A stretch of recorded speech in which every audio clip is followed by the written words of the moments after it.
No, son, along those lines, I'd really like to see more about Lafayette and his mother. Do you think they're going to explore that more the next season? I don't know. Miss Woodard has another job.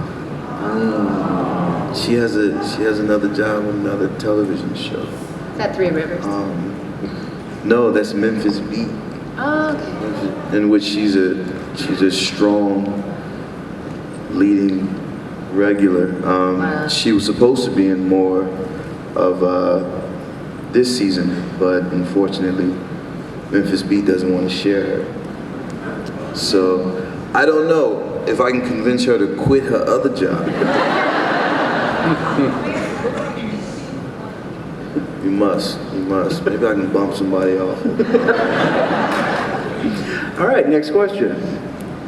This one's for Kristen. Eric alluded to the fact that it's time for you to make somebody. Who would you like to make?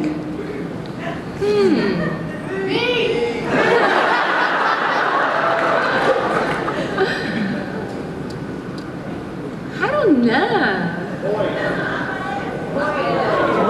Yeah, wouldn't that be great? Last year when you said I'd make a good vampire, I'd hit the ground running. We both can be Tiffany girls. I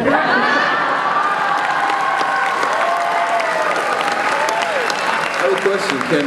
Can a shifter be a vampire too? Oh, can you imagine? I don't know. Maybe. If you got the skills. Because I say that it's kind of tough to do a human. I think I said that in the 10th episode of season 1 where I was talking about the rules. So I don't know, because they're not alive, but... I mean, can a vampire turn you into a vampire? And you can still a be a vampire shifter? turn? Yeah. Yeah, so you could be a vampire and a shifter. Not in the books you can. That's almost like too much food on the plate, right? It's like almost Right. too much. That's too greedy. rich, yeah. It's greedy. It's just downright greedy. Yeah. All right, next question. As actors, but also as ordinary people, what do you think about the political undertones of the series? Fun. I like it because I think it creates a conversation, which I think is really good.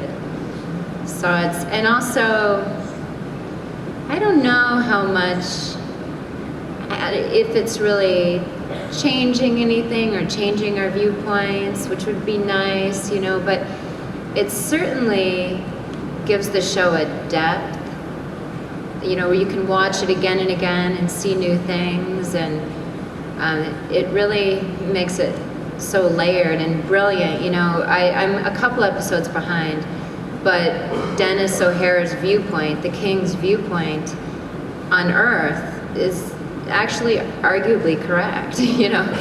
After he rips the guy's spine out, and he's talking about how humans are ruining Earth, and if we want a food supply, we're going to have to take matters into our own hands. I thought, oh, that's brilliant. It brings in the environment and discrimination. And first season, when they were saying, vampires have, actually killed people, and Nan Flanagan says, hello, everybody has. And then, in the last episode I saw, she's like, well, Jeffrey Dahmer has killed people, but I didn't see people going against humans. Like, it's really, really smart. It is. I love it. I mean, I think, in my opinion, one of the biggest ideas that the show explores is the fact that you have these different forces in the same place, and they have to live together despite their differences, whether they like it or not. Mm-hmm. So figure out how to get the fuck along. That's Earth. Yeah. And that's the world. That is the world. That's the world. Next question over there. From the book's perspective, Sookie and Bill, or Sookie and Eric, sort of become the focus, and you really don't hear about a lot of the side characters, but in the show, they're given a lot more flesh, given a lot more depth.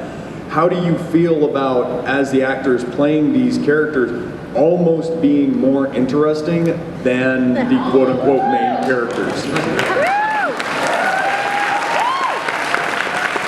Well, that's a good point. I guess if you were going to be totally loyal to the books, it would be a show that's just all about Sookie, because I think they're all, sort of Sookie-centric. So you know, it's great. I mean, the writers had to come up with, not just for side characters, but for, you know, main characters, you know, storylines in each season.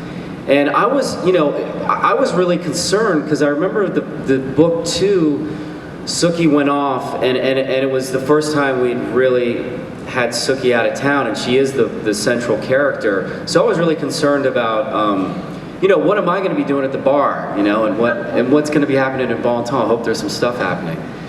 And I was just really impressed about, you know, the Marianne storyline and all the ways that they really made it an ensemble, because that was the real litmus test. That was the second season was the real season where we were going to see how it was going to go, and they really made it an ensemble. And I think that's one of the great things about the show, is just that there's so many really interesting, there's so many different interesting characters that it's a true ensemble, and it's kind of fun to go on each other's paths. It's a pleasant working environment too, when we both don't all work every day. So you're really happy when you're going to work, and it's really hard for the leads of these shows like Law and Order or something, because they're working Monday through Friday, 17 hours a day. And they're doing 22 episodes or 21 episodes, and we just do 12, so it keeps it fresh. I mean, it's a bummer because it's a long time to wait, but the writing stays really good, and the actors stay fresh, and you know, the whole thing kind of stays fresh. And I think the other reason why the show is so great, there's many reasons, but we shoot 12 episodes in almost the same amount of time that a network does 22. So they'll do 9 days for a 1 hour. We'll do like 16, right? I mean, so we're getting so much more time and so much more money for every episode to shoot it.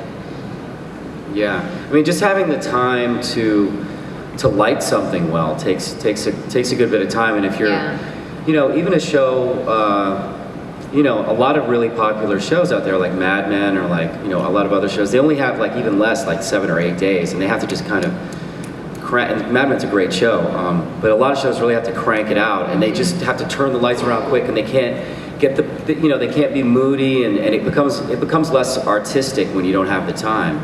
And that's one of the great things that we have is that HBO's given us this time to make it look cool and do all the stunts, and you know. It feels like we're shooting a movie on the set. It doesn't feel like we're on a TV show. Next question. Hi. You guys obviously bring a lot of personality of your own to your characters, but I'm wondering that when you're not filming, do you miss your characters? Are you at like the supermarket going down being like, I wish I could bite that person, or I wish I could shapeshift, or you know, like even Lafayette, like wish I could be as well. And you seem like it could be anyways, but eccentric. You know, do you guys ever miss your role? Do you want to continue your role if you're supernatural? I wish I could really shapeshift at work. I mean, that would be great. I never get to really do that, unfortunately. You know? It'd be fun if I could. I don't know. Do you guys? I don't. I don't know. I kind of like to get away from it a little bit, and then, you know, it's fresh coming back for me. Yeah, I think that's true too. I mean, yeah. But I'm now that I've been here talking about Pam for 3 days, I kind of miss her. And I look forward to... Well, I think she's pansexual. I think she's, you know, she really doesn't discriminate. She seems to be more towards women at this point, it's seeming. But over the years, you know, her 100 years, she was with men, she was with Eric. So I think she, whatever would entertain her. Uh-huh. Well, I like to leave Lafayette on set. It's funny because when you work an 18-hour day, and sometimes you're too tired to take the makeup off, and you go home, and you just wipe it off, and then you wake up the next morning, and Tiffany like, you switching? The character will sometimes linger, or I'll do something like that, and she was like, stop the gayness, please. I'm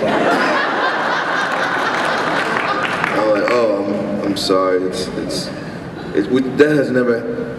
is my first time working on a TV show for so long. So it's my first time experiencing a character. Does that happen to y'all with a character linger It in your does. bones? Well, I think you're thinking about it because you know, it's in your mind and you're thinking about how to do it better and ideas for the Yeah. take and ways to play things. Something you just shot is still 2 days after you shoot it, you're like, oh, you know what I should have done? Yeah. You know, and then you've got the scene that's going to be playing in 10 days going. Because you don't just flip it on and off, you know? Yeah. So it's sort of living there somewhere. Next question. Hi. My question's actually for Nelson. Last season, you did 2 scenes where somebody was yelling at you and you pictured Eric. In the one scene, obviously, Eric was dressed as Letty Mae. Who was on set and how hard was it to maintain a straight face and not laugh? It was very hard to maintain a straight face because Alexander in a dress, Were you actually him in a there? dress. What'd you Like, say? yelling at you during Yeah. the scene? So you standing in front of you? Yeah. Doing that? Yeah, in a dress. It was very, very, very, very funny because he's an attractive dude, but in a dress, I don't know. And then it was hard for him too. It was hard for him too because he was so manly with the dress. So it was. Yeah, just like between takes, he's just kind of walking around as a guy in a Yeah, dress. he's just wide-legged. I'd like to see you that. know, Crocs poked out, and he was sitting down, and You're like, close your legs, close your Right. legs. feel a man scratch every now and again. And I'm sitting there trying to be scared. No, it was very hard. Especially, I don't know if you have this relationship with Alex, but we just have fun Yeah, in general. yeah. Like in every scene we have, it's hard to make it serious. It is. Because he's such a he's such a funny dude. Yeah. He is so funny, and then also Stephen and Anna. If I'm this one last scene, I was waiting off camera with Stephen and Alex in a little space before we enter, and it's supposed to be dire. You know, it's the finale, and we're just trying to stop laughing before we can walk in and face our possible doom because they're just so funny. Yeah.